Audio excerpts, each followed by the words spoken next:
कार्यक्रम के पुण्यार्जक हैं श्री दिगंबर जैन संरक्षणी सभा एवं सकल जैन समाज, जबलपुर, मध्य प्रदेश। ज्ञान का आलम्बन लिया जाता है। वस्तु तत्व के चिंतन के अपेक्षा से और ज्ञान का आलम्बन लेते हुए भी उस अनुप्रेक्षा में ज्ञान लगा हुआ तो है, किंतु उस अनुप्रेक्षा को ध्यान की संज्ञा नहीं दी है। अनुप्रेक्षा और ध्यान में बड़ा अंतर है। ध्यान का अर्थ होता है किसी एक विषय में अंतर्मूर्त के लिए उपयोग को टिकाए रखने का नाम ध्यान है, जबकि उसमें भी ज्ञान की ही परिणति है, किंतु ज्ञान वह निष्पन्द हो जाता है, उसमें परिवर्तन नहीं आता और अनुप्रेक्षा में परिवर्तन आता है। ध्यान के माध्यम से केवल ज्ञान उत्पन्न होता है, अनुप्रेक्षा के माध्यम से केवल ज्ञान उत्पन्न नहीं होता। यदि उत्पन्न होता भी है तो केवल ज्ञान के लिए वह अनुप्रेक्षा एक परंपरा के रूप में वह कारण सिद्ध होता है। कार्य की सिद्धि में दो प्रकार के कारण हुआ करते हैं, एक साक्षात कारण होता है और एक परंपरा कारण हुआ करता है। साक्षात कारण केवल ज्ञान के लिए क्या है? ध्यान है, जबकि अनुप्रेक्षा के माध्यम से ध्यान की ओर गति होती है और अनुप्रेक्षा से हट करके जो उसमें ज्ञान की परिणति है वह दुर्ध्यान की ओर ले जाता है। इसलिए 12 अनुप्रेक्षाओं का यहाँ पर वर्णन किया जा रहा है। वस्तु का जो स्वरूप है उस यथार्थ स्वरूप की ओर दृष्टि बार बार देने की आवश्यकता पड़ती है और अनुप्रेक्षा में होता और कुछ नहीं है कि एक ही विषय को लेकर के विस्तार के साथ चिंतन मनन आदि किया जाता है, जिसको अनुप्रेक्षा बोलते हैं। पुनर्चिंतनम अथवा मुहुर्मुहुर चिंतनम इति अनुप्रेक्षा ऐसा कहा है। और अनुप्रेक्षा के माध्यम से कर्मों का संवर होता है, लेकिन ये भी ध्यान रखना अनुप्रेक्षा के माध्यम से एकांत से संवर ही होता है ऐसा भी नहीं, किंतु आश्रव भी होता है। आश्रव भी होता है, किंतु वो कौन सा आश्रव होता है? पुण्याश्रव होता है, पापाश्रव नहीं होता। योग के माध्यम से अर्थात मन वचन काय की जो प्रवृत्ति होती है उस प्रवृत्ति के माध्यम से पाप का भी अर्जन होता है और मन वचन काय की चेष्टाएं जो होती हैं प्रवृत्ति, उसके माध्यम से पुण्य का भी अर्जन किया जा सकता है। तो पुण्यार्जन करने के लिए जो सामग्री है वह धर्म ध्यान की सामग्री मानी जाती है और जो पापाश्रम के लिए कारण होता है वह धर्म ध्यान की सामग्री नहीं मानी जाती। एक सामान्य कथन किया जा रहा है क्योंकि सामान्य इसलिए कह रहा हूँ, विशेष रूप से देखते हैं तो मिथ्यात्व की भूमिका में भी पुण्य का संचय होता है और सम्यक की भूमिका में भी पुण्य का संचय होता है। तो मिथ्यात्व की भूमिका में जो पुण्य का संचय हो रहा है उसमें भी शुभ योग ही है, किंतु शुभ योग होते हुए भी उसके माध्यम से संवर नहीं हो पा रहा है, जबकि सम्यक की भूमिका में संवर के साथ पुण्य का अर्जन होता है। इसलिए पुण्यार्जन करने की कला अपने अंदर आनी चाहिए। बहुत सारे कलाएं तो अपने अंदर हैं, किंतु उन कलाओं से कोई प्रयोजन परमार्थ क्षेत्र में कोई सिद्ध नहीं होता। प्रयोजन अन्य सांसारिक क्षेत्र में बहुत सारी कलाएं हैं, 72 कलाएं हो सकती हैं और भी हो सकती हैं, किंतु उन कलाओं के माध्यम से कोई परमार्थ हमारा कोई शुद्ध नहीं होता। परमार्थ की ओर जब दृष्टि जाती है तो उस समय ये सारी कलाएं गौण हो जाती हैं और एकमात्र धर्म ध्यान की दृष्टि से वह पंच परमिष्टि का आलम्बन लेकर के अपनी वनवचन काय की चेष्टा को वह निर्मल बनाने का पुरुषार्थ करता है। यही अनुप्रेक्षा मानी जाती है।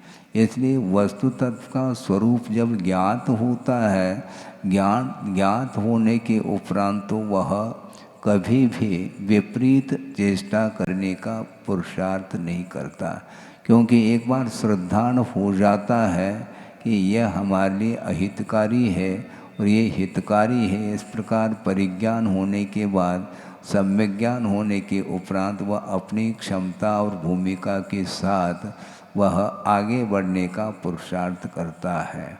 और मोक्ष मार्ग के क्षेत्र में आगे बढ़ने के लिए श्रद्धान की भी बड़ी आवश्यकता है। वह समीचीन श्रद्धान होना चाहिए। श्रद्धान में यदि विपरीतता आती है, समीचीनता नहीं रहती है, तो ऐसी स्थिति में श्रद्धान जब विपरीत हो जाता है तो उसके कदम भी विपरीत ही पड़ेंगे। इसलिए सर्वप्रथम श्रद्धान को समीचीन बनाने का पुरुषार्थ हमें करना चाहिए। तो आगम के आधार से, उसके आलम्बन से ही वस्तु तत्व के स्वरूप की ओर ध्यान जाता है। और वस्तु तत्व का जो स्वरूप होता है वह मात्र समीचीन ही होता है ऐसा नहीं, क्योंकि वस्तु का विपरीत भी स्वरूप होता है, वह भी उसी का स्वरूप माना जाता है। क्योंकि पुण्य और पाप ये दो हैं, इनके ऊपर भी श्रद्धान होता है क्या? नहीं होता है। तभी तो पाप से बच पाएंगे। मतलब पाप के विषय में भी बारीकी से चिंतन करना चाहिए।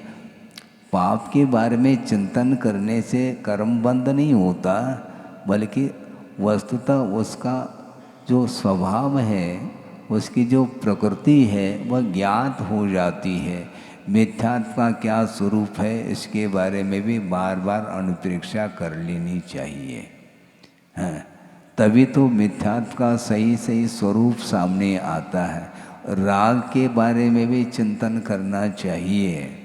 राग करने के लिए नहीं कहा जा रहा है, किंतु राग का क्या परिणाम निकलता है उसके बारे में सोचना चाहिए। क्योंकि राग को आग की उपमा दी है, ये कम से कम ज्ञात तो हो जाए। यदि ज्ञान नहीं होगा तो बचेंगे कैसे? दोषों का भी परिज्ञान होना चाहिए और गुणों का भी परिज्ञान होना चाहिए। तो दोष पकड़ में आने लग गए तो निश्चित रूप से उससे ऊपर उठने के लिए वह पुरुषार्थ करेगा। यदि हम दोष को दोष के रूप में श्रद्धान नहीं करेंगे तो निश्चित रूप से उसको गुणात्मक श्रद्धान हो जाएगा, तो उसका पतन हो जाएगा। इसलिए दोष और गुण इन दोनों का परिज्ञान जो होगा वह आगम के माध्यम से होता है, होना चाहिए। इस प्रकार अनित्य अनुप्रेक्षा के बारे में काफ़ी समय से गाथाओं के माध्यम से विषय दिया जा रहा है। अभी भी बहुत सारा विषय है, किंतु संक्षेप से आगम में विषय दे रहे हैं। तो इसलिए मैं ये कह रहा था कि अनुप्रेक्षा का अर्थ उसमें एकाग्रता है भी और नहीं भी है, दोनों बातें हैं। क्योंकि इसमें परिवर्तन हो रहा है। परिवर्तन की आवश्यकता क्यों पड़ रही है? इसलिए पड़ रही है हमारा उपयोग कमज़ोर है। हम एक पदार्थ में उसको लगाने में अक्षम सिद्ध होते हैं, असमर्थ अपने आप को पाते हैं। इसलिए अनुप्रेक्षा का आलम्बन लिया जाता है, ऐसा कहा है।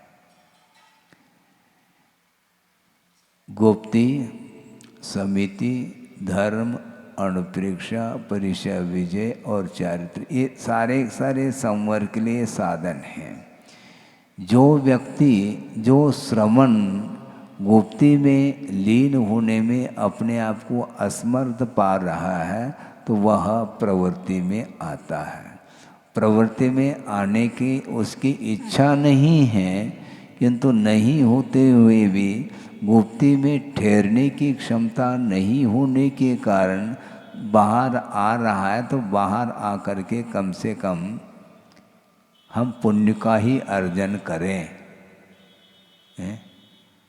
मान लो कोई फ्लाइट से यात्रा करना चाहता है, ये है ही नहीं, तो अब क्या करेगा? यात्रा तो करनी है, तो भैया चलो बाय ट्रेन चलते हैं।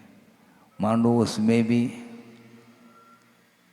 फिर जो एसी में, एसी कुछ नहीं, सामान्य जो है बिना रिजर्वेशन के, इससे क्या प्रयोजन? रिजर्वेशन से क्या मतलब? खड़े खड़े चले जाएंगे, यात्रा तो करनी है। पैदल जा नहीं सकते, दूरी काफ़ी है तो जाना तो है। अब ट्रेन में बैठना है तो बिल्कुल ABC क्लास, तो भिन्न भिन्न क्लास है, कोई भी क्लास हो, थर्ड क्लास हो, हमें क्या लेना देना, हमें तो गंतव्य तक पहुंचना है। इस दृष्टि को लेकर के वह यात्रा प्रारंभ करता है।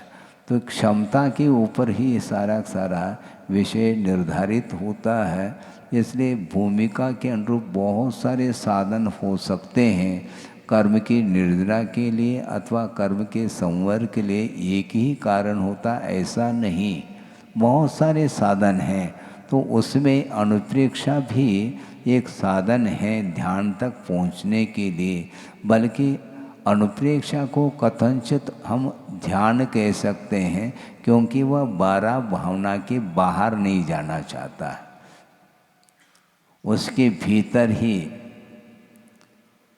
वो बाहर नहीं जाना चाहता। किंतु वह उसमें रहते हुए भी वह एक में नहीं टिक पा रहा है।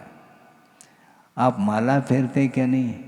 हाँ फेरते हैं। उसमें क्या हो रहा है? आपका मन उपयोग कहाँ पर लगा हुआ है? पंच परमिष्टि में। लेकिन ध्यान रखो, एक परमिष्टि में टिका नहीं आपका ध्यान। नमो अरहंतानम, नमो सिद्धानम, परिवर्तन। नमो आहिर्यानम, नमो वज्रायाणम, नमो लोये सौसाऊनम। तो एक अरहंत परमिष्टि में उपयोग आपका कितने क्षण के लिए टिका है? आगे परिवर्तन क्यों?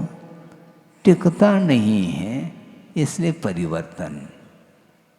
टिक जाए अरहंत, उसी में टिक जाए तो वह ध्यान का रूप ले लेता है, वह पदस्थ ध्यान माना जाता है।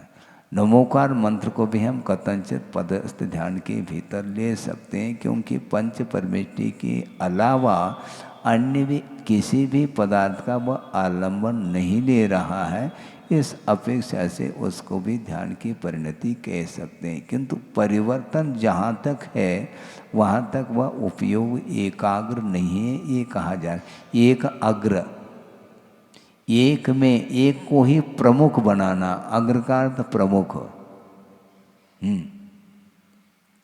अग्र का अर्थ क्या? प्रमुख होता है। तो एक में टिकने की क्षमता जिसके अंदर नहीं है, उसके लिए यह विषय दिया जा रहा है। यह साधन परिवर्तित हो गया। इस साधन अनुप्रेक्षा का आलंबन हम यदि नहीं लेते हैं तो मन हमारा अन्यत्र चला जाएगा, जिसमें बहुत हानि है। उस हानि से बचाने के लिए इस साधन को अपनाया गया है। जनबिंब दर्शन करने से भी कर्मों की निर्जरा, कर्म का संवर अधिक होता है, वह भी एक साधन है। धर्म श्रवण भी एक साधन है। बहुत सारे साधन हैं। दान इत्यादि करने रूप जो परिणति है, यह भी संवर आदि के लिए साधन है। भिन्न भिन्न साधन है। कुल मिलाकर के हमारा जो उपयोग अर्थात मन विषयों की ओर वह अनायास पहुंच जाता है, उसको संयत बनाने के लिए अनुप्रेक्षाओं का आलम्बन लिया है। गुरुदेव ने एक बार कहा था, बल्कि एक बार क्या कई बार प्रसंग के अनुरूप इस विषय को उन्होंने दिया है कि आलम्बन और निरालंब, सालंब और निरालंब, ये दो प्रकार के स्वाध्याय हो सकते हैं। जैसे अभी ये स्वाध्याय जो किया जा रहा है ये सालंब माना जाता है, आलम्बन लेकर के कर रहे हैं। और अनुप्रेक्षा करते समय अकेले में भी किया जा सकता है, और अकेले में ही होता है, चिंतन किया जाता है और वाचना कर रहे हैं। इसमें अंतर है, इसमें बड़ा अंतर है। प्राय करके चिंतन करने में मन कम लगता है, क्यों? अकेले करना होता है, और अकेले रहने में हमें हमारा मन नहीं लगता। इससे स्पष्ट है आपका मन दूसरे में लग रहा है, दूसरे में लग रहा है। अच्छा, वह प्रसंग याद आ गया, बहुत पुरानी वह घटना या प्रसंग है कि सन 88 की बात है। और आचार्य महाराज सोनागिरी पहुँचे थे संघ के साथ। वहाँ पर 7-8 दीक्षाएं भी हुई थी। और उस समय आचार भक्ति के उपरांत सुबह सुबह हम लोगों के लिए एक प्रसंग सुनाया था कि उस प्रसंग को सुन करके हमें विस्मय होता है। किसी के पास ज्ञान नहीं है तो मन नहीं लगता, ये अलग वस्तु, किंतु पर्याप्त ज्ञान होने के बाद भी उसका मन नहीं लग रहा है, इसमें बड़ा आश्चर्य हो रहा है। क्या है हम बताना चाह रहे हैं। गुरुदेव ने ये कहा था कि एक विद्वान थे, अभी है नहीं इसलिए थे का प्रयोग कर रहा हूँ। एक विद्वान थे, उन्होंने कहा था गुरुदेव के सामने, महाराज इन दिनों में हमारा मन नहीं लग रहा है। तो गुरुदेव ने कहा कि आप तो विद्वान हो महाराज, ये क्यों ऐसा क्यों हो रहा है? तो उन्होंने ये कहा कि महाराज क्या बताऊं, ज्ञान तो पर्याप्त है किंतु लोग नहीं आते। ज्ञान तो पर्याप्त है लेकिन पढ़ने के लिए लोग आते नहीं महाराज, इसलिए हमारा अब समय कैसा गुजरेगा, मतलब टाइम पास करना चाहो क्या? ज्ञान आपके पास है, जीवन भर कई लोगों को आपने पढ़ाया है, सिखाया, सब किया है। व्याकरण का भी ज्ञान है, सिद्धांत का भी ज्ञान है, साहित्य का भी है, न्याय का भी, सर्वांगीण आगम का ज्ञान रखते हुए भी उच्च कोटि का ज्ञान है, उच्च कोटि का ज्ञान रखते हुए भी उनका मन नहीं लग रहा है। आचार्य महाराज का ये कहना रहा कि भैया मन अपने आप लग सकता है, चिंतन करो ना, अनुप्रेक्षा चिंते अनुप्रेक्षा भाई, ऐसे बोलते हैं छड़ाला में। तो चिंतन करने में भी तो उपयोग लग सकता है, उसमें एकाकी हो करके चिंतन करना होता है, और 4 व्यक्ति मिलेंगे तो उसमें एक अलग आनंद आता है। मतलब अब वो कौन सा आनंद है? अभी तो ज्ञानानंद स्वभावी हूँ ऐसा कह रहे थे, अब अकेले चिंतन करने में तुम्हें आनंद क्यों नहीं आ रहा है? इसी को बोलते हैं सालंब, आलम्बन दूसरे का लिया जा रहा है। यहाँ पर भी ज्ञान का ही आलम्बन लिया जा रहा है अनुप्रेक्षा में, किंतु एकाकी हो करके वह तत्व का चिंतन कर रहा है, और इतना चिंतन करता करता वह उसका ध्यान के रूप में परिणमन हो जाता है, यहाँ तक कि केवल ज्ञान को प्राप्त करने की क्षमता आ सकती है, यदि वह अनुप्रेक्षा ध्यान के लिए कारण बन जाए। लेकिन इसमें उपयोग नहीं लगता है। तो इसे स्पष्ट है आपका उपयोग किस में लग रहा है। पर आज हमारी भूमिका वो कौन सी भूमिका है? ज्ञान इतना लंबा चौड़ा, लंबा भी है और चौड़ा भी है ये भाषा है। पर्याप्त ज्ञानावरणी कर्म का क्षोभम होने के बाद उसके माध्यम से घंटों व्यतीत किया जा सकता है। तत्व चिंतन के माध्यम से कर्मों की निर्जना और संवर के साथ। इसके बाद भी उसमें यदि मन नहीं लगता है तो उसका मन कहाँ लगता है उसी को पूछो। 4 व्यक्ति हो तो अच्छे से, अब अच्छा बुरा क्या है इसमें? अच्छा और बुरा क्या है? जहाँ पर अच्छे बुरे की परिकल्पना है तो वहाँ पर ज्ञान जो है ना उथला हो जाता है। ज्ञान गहराता नहीं है। अपने आप में जिसका ज्ञान स्थिर हो गया तो वह बहुत आगे पहुंचा हुआ ज्ञान माना जाता है, क्योंकि किसी भी प्रकार से अन्य पदार्थों के आलम्बन लेने की उसको कोई आवश्यकता नहीं पड़ रही है। बहुत आत्मसंतुष्टि उसको मिल रही है कि वस्तुतः मेरा भाग्य है कि कम से कम इतना ज्ञान तो हो गया और हमारा उपयोग लग रहा है कि कम से कम उपयोग विषयों की ओर नहीं जा रहा है।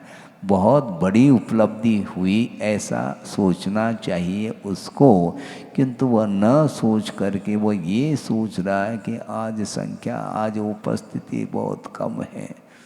हाँ, तो उपस्थिति के माध्यम से स्वाध्याय होता है क्या? कोई आ ही नहीं रहा। हाँ, ये पीड़ा होती है किसको? अध्यापक को,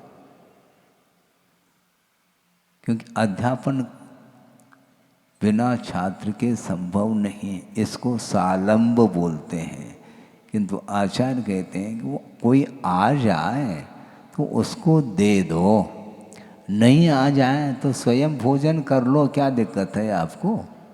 है? आप भोजन करने के लिए बैठ गए, मान लो कोई व्यक्ति सज्जन आ गया, मान लो संयोग जुड़ गया, आइए आप भी बैठिए, ले लो इसी में से, हो गया काम। और नहीं आ रहा है तो अपना स्वयं भोजन करना ही छोड़ दो, ये गलत बात है? ज्ञान जो है ना आपके पास है, उसका उपयोग होना चाहिए, बल्कि ज्ञान का प्रयोग होना चाहिए। ज्ञान एकमात्र साधन है स्वरूप की ओर जाने के लिए, और वह ज्ञान होने के उपरांत भी उसको भेद ज्ञान नहीं हो पा रहा है। और भेद ज्ञान का अर्थ यही होता है कि जो है उसको हे के रूप में परिज्ञान होना, और जो ग्रहण करने योग्य है उसका ज्ञान होना। ये होने के बाद वह छोड़ने योग्य पदार्थ के प्रति उसका राग समाप्त हो जाता है, होना चाहिए। क्योंकि राग द्वेषादिक परिणामों से ऊपर उठने के लिए ज्ञान एकमात्र काम करता है। आपने लाइट जला दी है, काहे के लिए? कोई प्रयोजन नहीं है।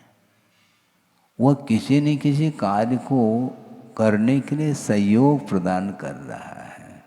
प्रकाश का आलम्बन लिया जाता है। उसी प्रकार ज्ञान को स्वपर प्रकाशी कहा है। ज्ञान अपने आप को भी प्रकाशित करता है, दूसरे को भी प्रकाशित करता है। फिर आपका मन क्यों नहीं लग रहा? जबकि आपके पास ज्ञान है तो अपने आप को प्रकाशित करना चाहिए। उस ज्ञान को, आत्मा को प्रकाशित नहीं कर रहा है क्या? ज्ञान करना चाहिए, किंतु दिया तले अंधेरा, ये तो समस्या आ गई। उस ज्ञान के माध्यम से केवल दूसरे को ही प्रकाशित थोड़ी किया जाएगा, अपने आप को भी वह प्रकाशित करने की क्षमता रखता है। हाँ। इसके बाद भी ये मोह की परिणति है। भीतर मोह जागृत होते ही वह ज्ञान जो है वह काम करना बंद कर देता है। वह बल्कि उसको ज्ञान की संज्ञा नहीं दी है आगमकारों ने। पहले भी हमने बात कही थी, आप भूल जाते हैं। क्योंकि भूलना स्वभाव है। ज्ञान को ही अज्ञान कहा है आचार्यों ने। महाराज कैसे कहते हैं आप ज्ञान को अज्ञान? हाँ, क्योंकि ज्ञान का यदि कार्य नहीं हो रहा है तो वह ज्ञान अज्ञान है। उन्होंने ये कहा उदाहरण के लिए, पुत्र को ही हम अपुत्र कहते हैं। क्यों? वो पुत्र के गुण ही नहीं आ रहे उसके अंदर।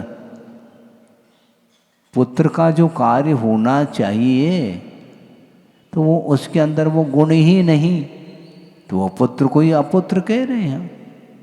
उसी प्रकार ज्ञान का जो कार्य होना चाहिए वो ये नहीं हो रहा है तो ज्ञान नहीं, वो अज्ञान है, ऐसा कहा है। यानी मोह से आच्छादित जो ज्ञान है, जो रागान्वित ज्ञान है, वह ज्ञान नहीं बल्कि उसको अज्ञान की संज्ञा दी गई है। इसलिए इतना लंबा चौड़ा ज्ञान होने के बावजूद भी आपका यदि उपयोग नहीं लग रहा है तो आपका भीड़ में ही उपयोग लगेगा, ये सिद्ध हो जाता है।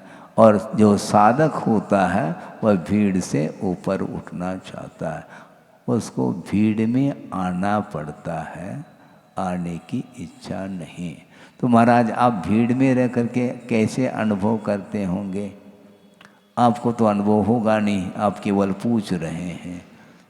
आंख मीच लूँगा 1 सेकंड के लिए, भीड़ गायब। हाँ, देखेंगे तो भीड़, कितनी भीड़ आई है गिनो, और आंख मीच लेंगे तो भीड़ ज़्यादा है क्या कम है इसका कोई विकल्प ही नहीं रहेगा हमें। आंख मीच लेंगे, मैं ऊपर बैठा हूँ कि नीचे बैठा हूँ इसका कोई एहसास नहीं होगा। हाँ, मैं ऊपर बैठा हूँ, हो गया, वो नीचे आ गया भावों से, ये ध्यान रखो। बहुत सूक्ष्म विषय है। एक व्यवहार की भूमिका में उसको बिठाया है, यह अलग वस्तु, बैठने की उसकी इच्छा नहीं है, क्योंकि वह आत्मा में बैठना चाहता है। और आत्मा में बैठना चाहता है इसलिए वह ऊपर नीचे की कोई भी उसको फिक्र नहीं, कोई विकल्प ही नहीं। व्यवहार की भूमिका में विकल्प आते हैं, उसका निषेध नहीं, किंतु वह सत्विकल्प होना चाहिए। व्यवहार में समीचीनता आनी चाहिए। वह समीचीन व्यवहार ही निश्चय के लिए वह कारण सिद्ध होता है। इसलिए मूल जो साधक होता है उसका लक्ष्य वहाँ तक पहुँचना है जहाँ तक उसे पहुँचने का लक्ष्य है। इसलिए बीच बीच में ये जो स्वाध्याय आदि का आलम्बन लिया जाता है वह दूसरे के निमित्त को लेकर के लिया जाता है, नहीं है तो अपने आप में सारे विकल्पों को समेटते हुए अपने आत्मा में वह विहार करना चाहते हैं। आत्मा में भी विहार किया जाता है, केवल कंचन विहार नहीं, आत्मा में विहार करो।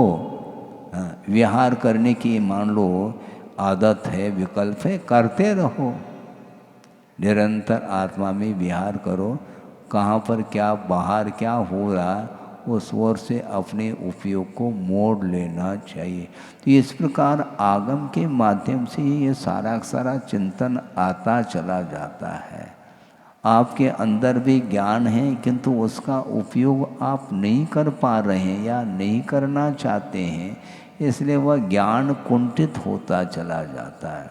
कहाँ तो 8 साल अंतर्मुख के उपरांत उसके अंदर वह क्षमता आ जाती है, मात्र सम्यक दर्शन को प्राप्त करने की ही नहीं किंतु रत्नत्रय को प्राप्त करने की योग्यता उसके अंदर आ जाती है और वह आगे बढ़ जाता है और 80 साल का बेटा रहता है वो, क्योंकि वह ये सोच रहा है कि महाराज ये तो बेटा है, वो तो जा रहा है। तुम कहो तुम्हारे दृष्टि में मैं बेटा हूँ और आप बैठे रहो मैं जा रहा हूँ, क्योंकि आपके अंदर यही विकल्प है, मैं पिता हूँ ये पुत्र है, मैं दादा हूँ ये नाती है, करते रहो आप। इसी में आनंद आ रहा है उसको। हमेशा ये सामान्य में जीना नहीं चाहता संसारी प्राणी, विशेष होना चाहिए, एक्स्ट्रा। सबके बीच में मैं मेरा अलग अस्तित्व निखर करके आना चाहिए, जबकि सबका अस्तित्व है। आस्तिक की गुण कहाँ चला गया तुम्हारा? सम्यक दर्शन का प्रशम सम्यक अनुकंपा और आस्तिक। आस्तिक का अर्थ क्या है? प्रत्येक का अपना अपना पृथक अस्तित्व है। इस प्रकार वह श्रद्धा का विषय बना लेता है तो वह अपने अस्तित्व को ही बार बार विषय नहीं बनाता, सबका अस्तित्व है। उसमें छोटे बड़े की परिकल्पना ये भूल है। ये व्यवहार की भूमिका में थोड़े बहुत आवश्यक है, मान लो उतना ही है। हमेशा जो है ना सामायिक में भी ये सोचने लग जाए मैं चिर दीक्षित हूँ, मैं चिर दीक्षित। तुम क्या कर रहा है? कौन चिर दीक्षित, कौन नव दीक्षित?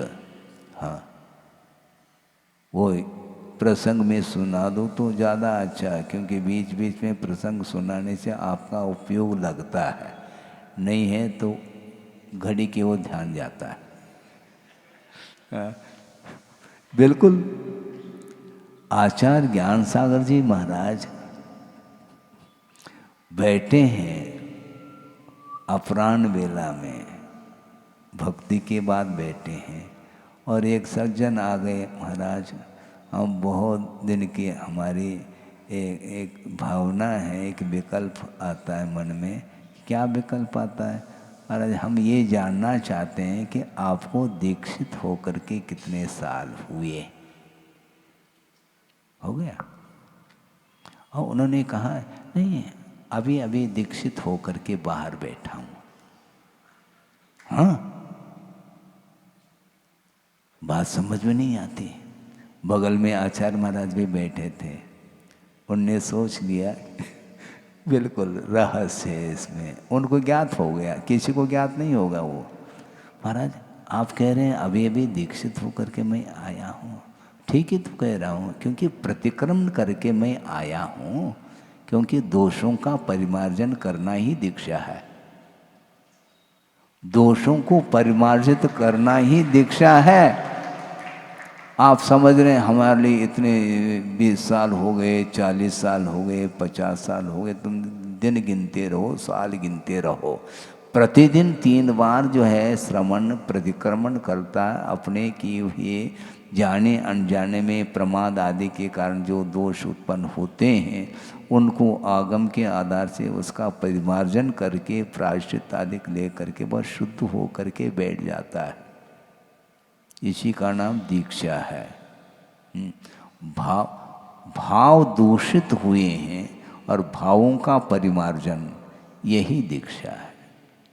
इस ओर किसी की दृष्टि नहीं जाती, क्योंकि ये परमार्थ दृष्टि मानी जाती है।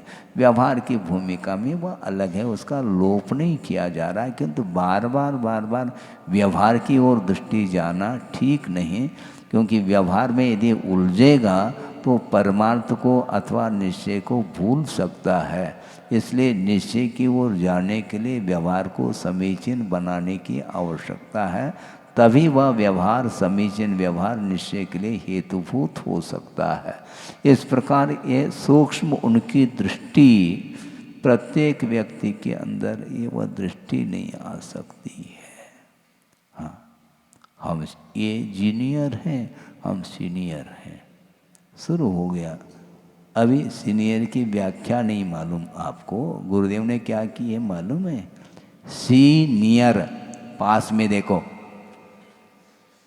सी अर्थात देखना होता, पास में देखो, सी नियर, नियर यानी पास, और आप क्या ले रहे हैं? सीनियर, यानी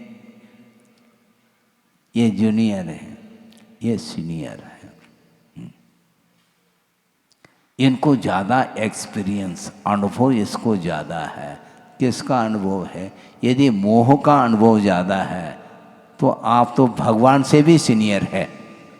हाँ, क्योंकि संसार का अनुभव उनसे 2500 वर्ष ज़्यादा हो गया आपको, तो सीनियरिटी आपके अंदर ज़्यादा आई है। इस रंग से आचार्य महाराज कभी कभी मनोरंजन करते हैं, क्योंकि मनोरंजन के बिना आपका मन थोड़ी लगता। वो आपके लिए करते हैं, स्वयं के लिए नहीं। अपने अपने क्षेत्र में सीनियरिटी आ रही है, किंतु मोक्ष मार्ग के क्षेत्र में उसके कदम ही नहीं बढ़े हैं, तो सीनियर जूनियर तो बहुत दूर की बात है। तो इस प्रकार निरंतर आगम के माध्यम से तत्व चिंतन करने से, इसी को बोलते हैं अनुप्रेक्षा। अनुप्रेक्षा में और रखा क्या है? वस्तु तत्व का यथार्थ चिंतन करना चाहिए, और यथार्थ चिंतन करने के उपरांत फिर वह विभाव की ओर उसकी दृष्टि नहीं जाती है, शुद्ध तत्व की ओर दृष्टि जानी चाहिए। गुरुदेव ने ये भी कहा था, हमेशा साधक की दृष्टि ऊपर की ओर होनी चाहिए, नीचे की ओर नहीं।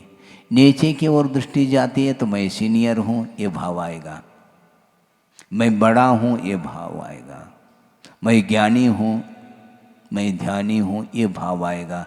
और अरहंत परमेष्टि की ओर दृष्टि रखते हैं तो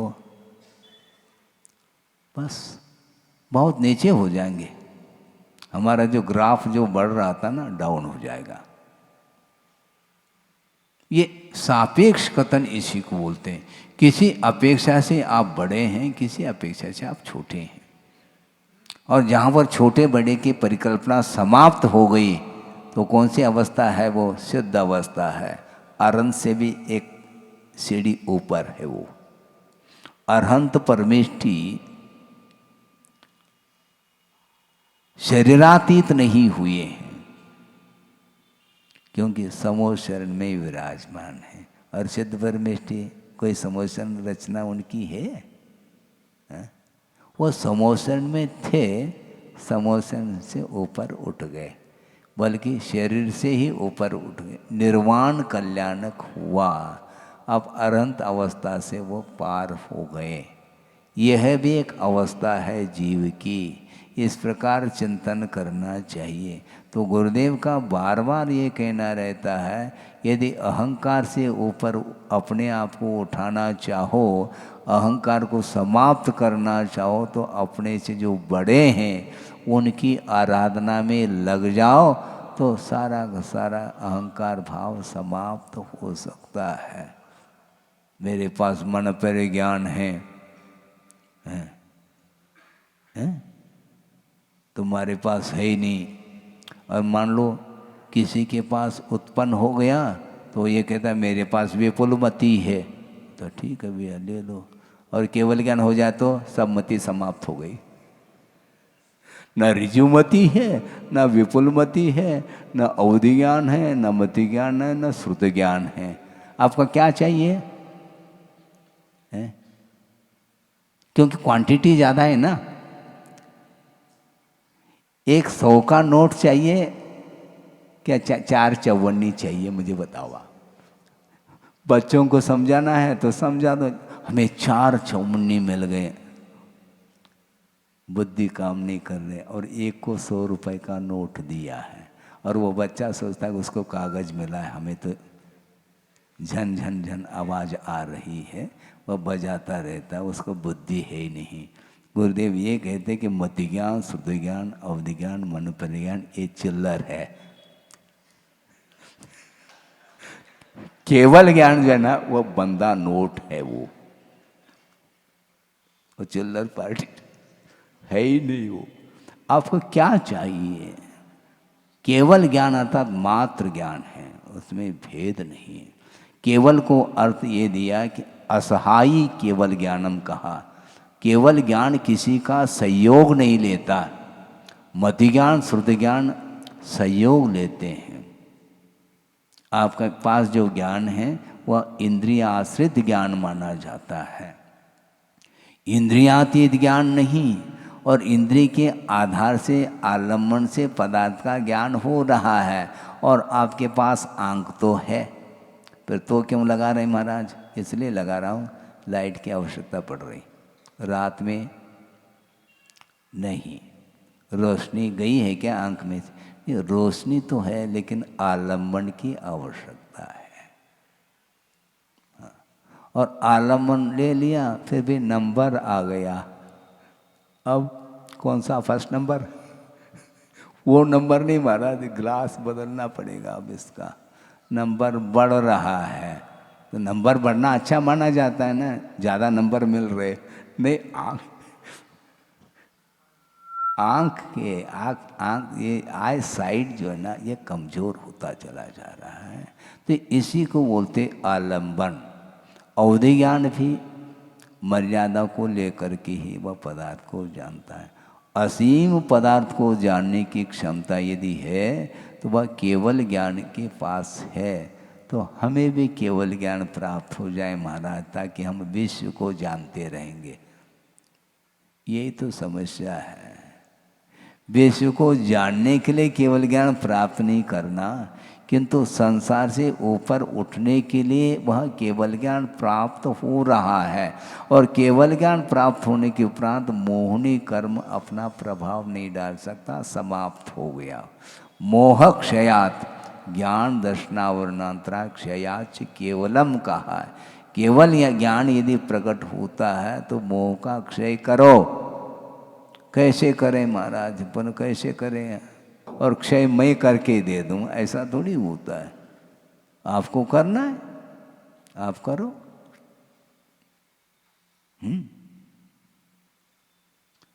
मोह ये परिणाम स्वयं के द्वारा ही मोहजन्य परिणाम उत्पन्न हो रहे हैं।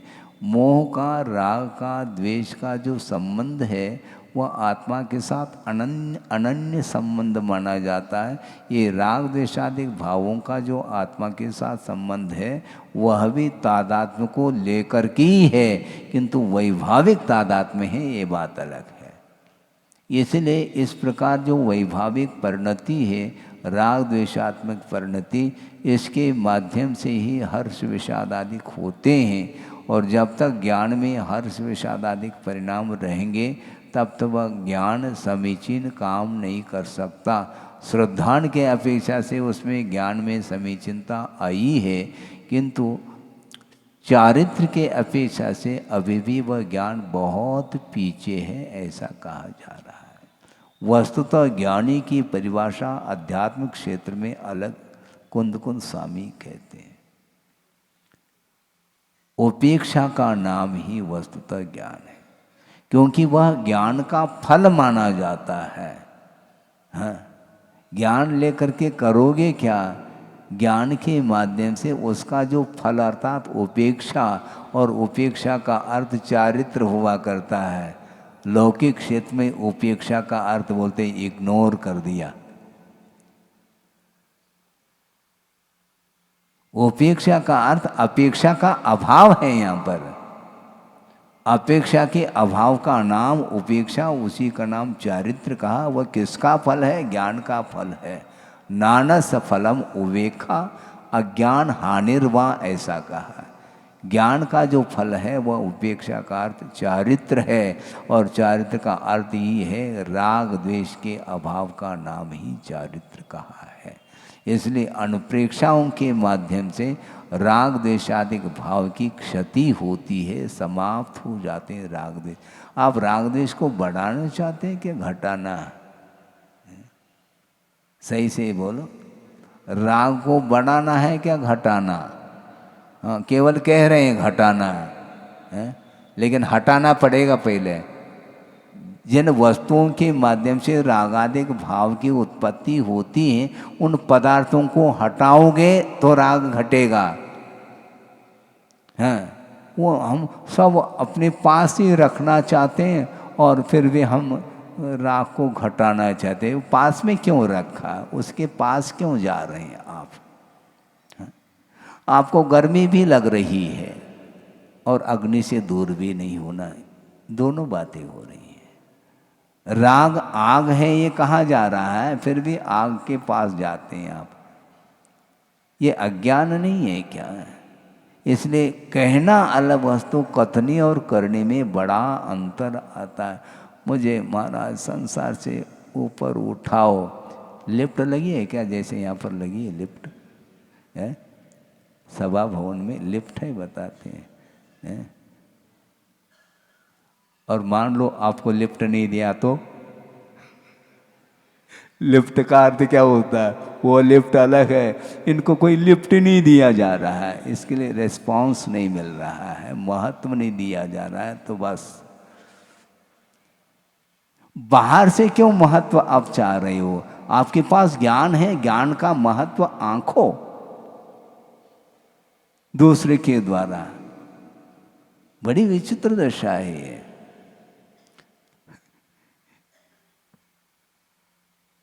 चार 400-500 पृष्ठी एक मान लो किसी ने किताब लिख दी, ठीक है, अच्छा ज्ञान है उसका, इसके बाद भी 2 शब्द की अपेक्षा रखता है, यानी प्रस्तावना के रूप में है, 2 शब्द की अपेक्षा। अरे 500 पृष्ठ का आपने एक ग्रंथ, एक किताब का निर्माण कर लिया है और फिर भी 2 शब्द के भूखे हो, इसका अर्थ दूसरे का समर्थन चाहता है, ये गलत बात है। समर्थन क्यों चाहते हो? इसका अर्थ जो लिखा है उसमें डाउट है क्या? दूसरे का समर्थन क्यों? भगवान कभी भी समर्थन नहीं चाहते, मुझे भगवान कहो। तुम कहो या ना कहो, तुम्हारे कहने से मैं भगवान हूँ क्या? और तुम्हारे नहीं कहने से मैं बागवान हो जाऊँ क्या? है? मैं जो पूज्य हूँ आपके द्वारा थोड़ी पूज्यता मेरे अंदर आई है, साधना के माध्यम से ये पूज्यता आई है। तुम पूजो तो ठीक है, ना पूजो तो तुम्हारी इच्छा। आपकी पूजा और आपकी आलोचना से मैं कभी भी प्रभावित नहीं हो सकता। ये पूजक भाव उनके अंदर नहीं आता है। तो इसीलिए ज्ञान होते हुए भी वह उसका मन नहीं लग रहा। जब गुरुदेव ने कहा कि विद्वान का मन नहीं लग रहा है, जो विद्वान नहीं है उसका क्या मन लगेगा? फिर ये प्रश्न खड़ा होता है। ऐसा नहीं, थोड़ा बहुत भी यदि मान लो ज्ञान है तो उसके माध्यम से लक्ष्य तक पहुंच सकते हैं। समीचीन ज्ञान होना चाहिए। ज्ञान कभी भी पराधीनता का अनुभव नहीं कर सकता। वो ज्ञान काय का फिर दूसरे के अधीन चल रहा है। कोई व्यक्ति पढ़ने के लिए नहीं आ रहे हैं तो हम शिविर क्या लगाएंगे? है? हो गया पराधीनता। और तुम शिविर लगाओ या नहीं लगाओ, हम 24 घंटा शिविर लगा रखा है। आप अपने को अनुप्रेक्षा का चिंतन करें। अनुप्रेक्षा के माध्यम से हम अपने कर्मों को खपाने में लगे हैं। कोई दूसरा आता है तो उसके लिए वह उपयोगी हो तो दिया जा सकता है। ज्ञान भर दो महाराज। अच्छा, ज्ञान भर दो केवल कथन है, ज्ञान भरा जाता है क्या? कोई लिक्विड है क्या वो दूसरे के डालें? ज्ञान भर दो महाराज। घड़ा लेकर के आओ, हम भर दें। ऐसा होता क्या? नहीं। ज्ञान भरने का अर्थ है कि वस्तु तत्व की ओर दृष्टि रखो। आपके भीतर जो ज्ञान है, जो मोह से आच्छादित है, उसको, उस आवरण को, उस आच्छाद को निकालो। आप मोह से आवरणित है, उस आवरण को हटाओ, अनावरण करो। संडे के दिन तो अनावरण करने के लिए आ जाते हैं, आपको इनवाइट किया जाता है। अनावरण, पुनः अपने ज्ञान के ऊपर जो आवरण है उसको हटाओ पहले। कैसे हटाए महाराज? तो अनुप्रेक्षा तो है। डेली इसका स्वाध्याय चल रहा है, प्रतिदिन प्रतिपल चिंतन करने के लिए काफ़ी समय है, लेकिन समय का उपयोग हो तो नहीं हो पाता। इसलिए बहुत गंभीर विषय है ये। गंभीर विषय इसलिए कहा जा रहा है क्योंकि त्याग की जहाँ पर बात आती है तो वहाँ पर संसारी प्राणी अपने कदम को पीछे ले लेता है। हाँ, बैक साइड हो जाता है। त्याग नहीं करो, अज्ञान का त्याग करो, इसको भी छोड़ना नहीं चाहिए क्या? मोह का परित्याग करो तो ज्ञान काम करेगा। हाँ, ज्ञान के ऊपर आवरण आया है, इसलिए वह ज्ञान काम नहीं कर पा रहा है ना। इसलिए मोह को छुड़ाने के लिए इतना अनंत काल व्यतीत हुआ, उसके बाद भी जहाँ है वहीं पर है वो। क्यों? यही मोह की तासीर है, मोह की ये प्रकृति, मोह का ये स्वभाव है। आप कितने भी कहते रहो उसके ऊपर कोई असर नहीं पड़ता, प्रभाव नहीं पड़ता, क्योंकि मोह का ऐसा जबरदस्त प्रभाव है कि वह भगवान का दर्शन करने के उपरांत भी बैक हो जाता है। हाई को स्मरण में तो नहीं आ रहा है, लेकिन भाव तो आपके सामने रख रहा हूँ, गुरुदेव ने दिया है। चक्रवर्ती समोशन से लौट रहा है, क्यों? मोह के कारण। साक्षात प्रभु का दर्शन कर ली, दिव्य ध्वनि का श्रवण कर लिया, और वीतराग मुद्रा का दर्शन करने के बाद भी उससे भी कोई आकर्षक वस्तु है ऐसा लगता है, तभी तो वह घर की ओर लौट रहा है, जा रहा है। भगवान ने भेजा क्या? न भगवान ने बुलाया तुम्हें, न भेज रहे हो। उनका यही काम है क्या? और कोई काम नहीं उनका। भगवान न आपको बुला रहे हैं, उनका कोई आपके लिए निमंत्रण नहीं, और जाने के लिए भी वो कुछ नहीं कह रहे हैं। उसके बाद भी स्वयं ही जाता है, स्वयं ही लौटता है। तो लौटने की आज्ञा मोह ने की है, मोह के कारण लौट रहा है, न कि भगवान लौटा रहे हैं। नहीं लौटा सकते।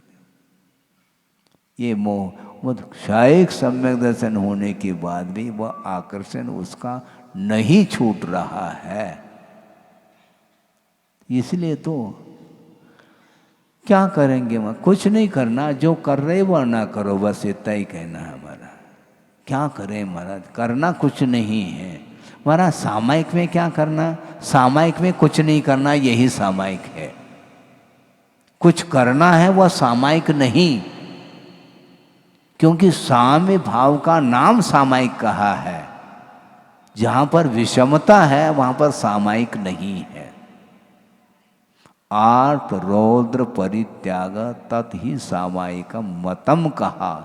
आर्त ध्यान रौद्र ध्यान से ऊपर उठना, इसका परित्याग करना, वह समता सर्वभूतेषु। भूत का अर्थ भूत नहीं, भूत प्रेत नहीं लेना, भूत प्राणी मात्र के प्रति समता भाव। इसकी परीक्षा बहुत कठिन है, सब फेल हो जाएंगे, ध्यान रखो, सब फेल होंगे।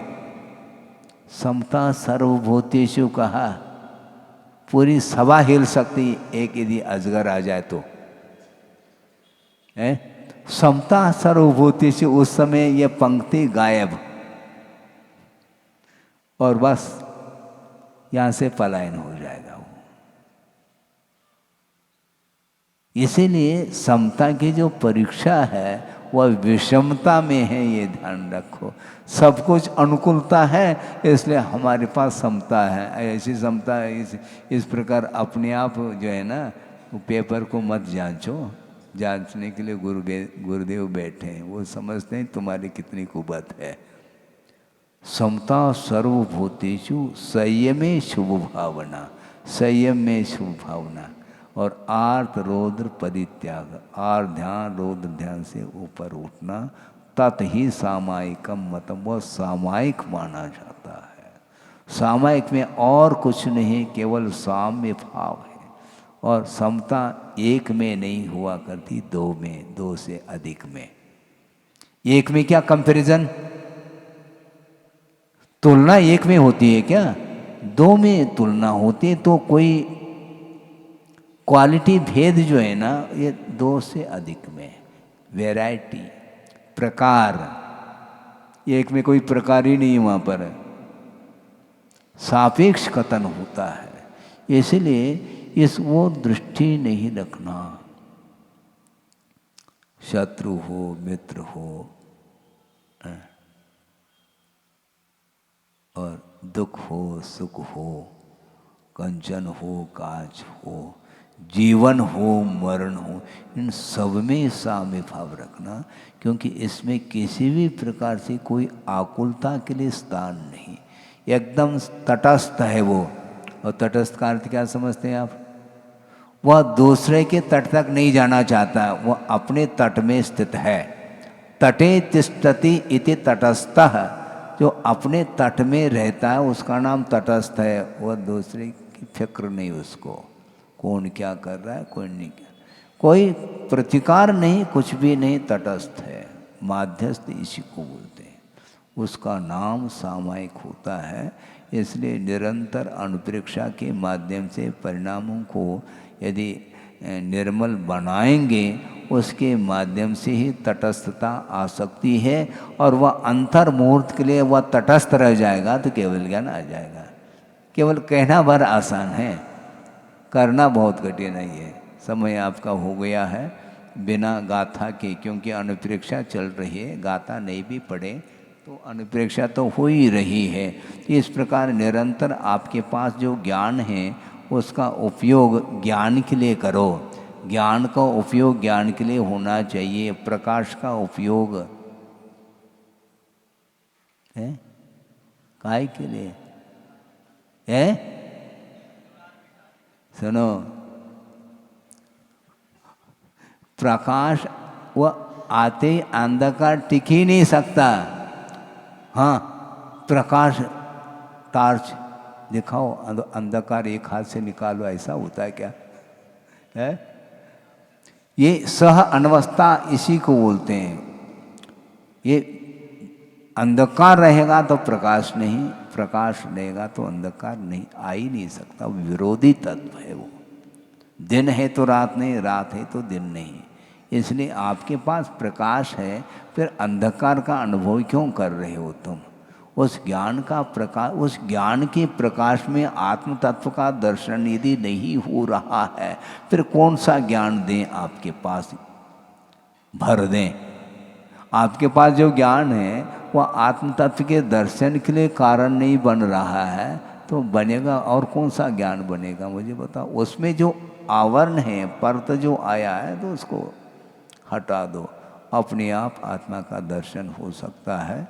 बस इतना ही पर्याप्त है। बोधि समाधि परिणाम शुद्धि स्वात्मोपलब्धि शिव सौख्य सिद्धि चिंतामणिम चिंतित वस्तुदाने त्वामंद मानस्य ममास्तुते। परम पूजाचार्य गुरुवर श्री विद्यासागर जी मुनि महाराज की जय। इस कार्यक्रम के पुण्यार्जक थे श्री दिगंबर जैन संरक्षणी सभा एवं सकल जैन समाज, जबलपुर, मध्य प्रदेश।